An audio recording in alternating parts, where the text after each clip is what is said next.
തിരുവനന്തപുരം നരുവാമൂട്ടിൽ ആനയുടെ കുത്തേറ്റ് ചികിത്സയിലായിരുന്ന പാപ്പാൻ മരിച്ചു. തമിഴ്നാട് സ്വദേശി മൊയ്തീനാണ് മരിച്ചത്. ഇന്നലെ രാത്രി തീറ്റ കൊടുക്കുന്നതിനിടെ ആന കുത്തുകയായിരുന്നു.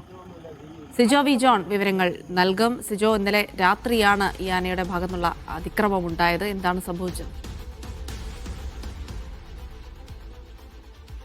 ആനയുടെ ആക്രമണത്തിൽ പരിക്കേറ്റതിന് പിന്നാലെ അവിടെ ഉണ്ടായിരുന്ന ആളുകൾ ചേർന്ന് മൊയ്തീനെ തിരുവനന്തപുരം മെഡിക്കൽ കോളേജിൽ പ്രവേശിപ്പിച്ചിരുന്നു.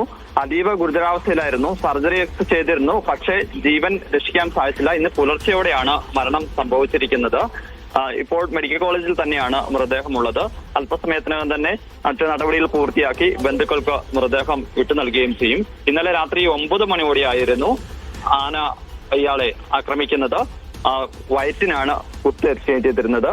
അതീവ ഗുരുതരാവസ്ഥയിലായിരുന്നു.